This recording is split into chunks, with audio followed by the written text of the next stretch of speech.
অভ্যুত্থানে সকল আহত যোদ্ধা যারা এখনো সুস্থ হয় না তাদের দ্রুত সুস্থতা কামনা করছি।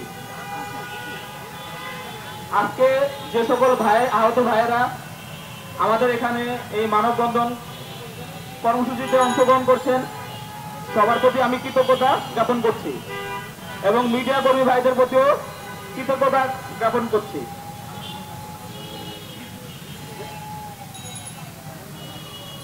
আমরা গত 7ই অক্টোবর এই ঠিক একই জায়গায় একটি মানববন্ধন কর্মসূচি আয়োজন করি।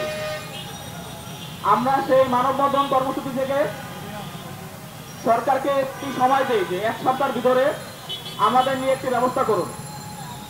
তো ওই মানববন্ধনের প্রেক্ষিতে 1 সপ্তাহ না হলেও প্রায় 2 মাস পরে গত 6ই জানুয়ারি উপদেষ্টা নাহিদ ইসলাম মোটামুটি আমরা একটা যে 7 দফা দাবি দেই 7ই অক্টোবরে, ওই দাবির কিছু কিছু অংশ বাস্তবায়নের আশ্বাস দিচ্ছে।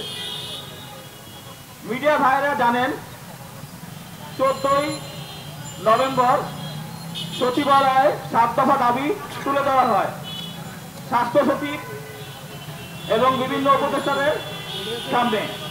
তখন তারা আমাদেরকে আশ্বস্ত করে বিশেষ কার্ডের ব্যাপারে। এই বিশেষ কার্ডের কথা আমি বলেছিলাম 13ই সেপ্টেম্বর প্রথম গণসংহতি আন্দোলনের জুনায়েদ সাকিব ভাই একটা অনুষ্ঠান করে আহত এবং শহীদদের নিয়ে। সেই অনুষ্ঠানে যে আমরা যেন কোনো জায়গায় চিকিৎসা নিতে যেন অবহেলা না হয় আমাদের আহত ভাইদের, সেজন্য আমাদের একটি বিশেষ কার্ডের ব্যবস্থা করে দেওয়ার জন্য দেরি হলেও 31শে ডিসেম্বরের পরে 1 জানুয়ারিতে প্রধান উপদেষ্টা ডক্টর ইউনূস স্যার নিশ্চয়তা দিয়েছে সব আহত যোদ্ধাদেরকে চিকিৎসা বিশেষ কার্ড দিবে। আমরা বিশেষ কার্ডের সাথে সাথে সম্মাননা কার্ডের কথা বলেছিলাম। তো নাহিদ ইসলাম সেটার সাথেও একমত হয়েছে যে সম্মাননা কার্ড দিবে।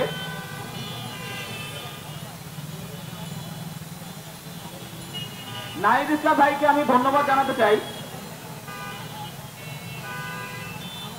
অনেক দেরি করে হলেও তারা একটা সিদ্ধান্তে পৌঁছাতে পারছে।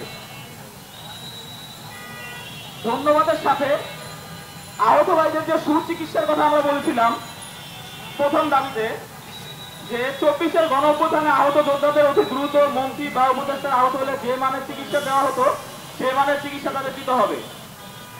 কিন্তু এই ব্যাপারটা খুবই দুর্বল এবং ধীর গতিতে চলছে। উপদেষ্টা নাহিদ ইসলাম বলেছে যে 200 জনের মতো আহত ভাইকে বিদেশে নেওয়ার প্রক্রিয়া চলছে।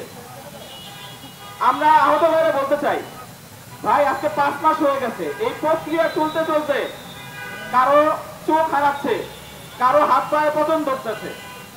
আমরা আর এই প্রক্রিয়ার অজুহাত চাই না। আপনারা খুব দ্রুত এই কাজগুলো করেন, খুবই দ্রুত।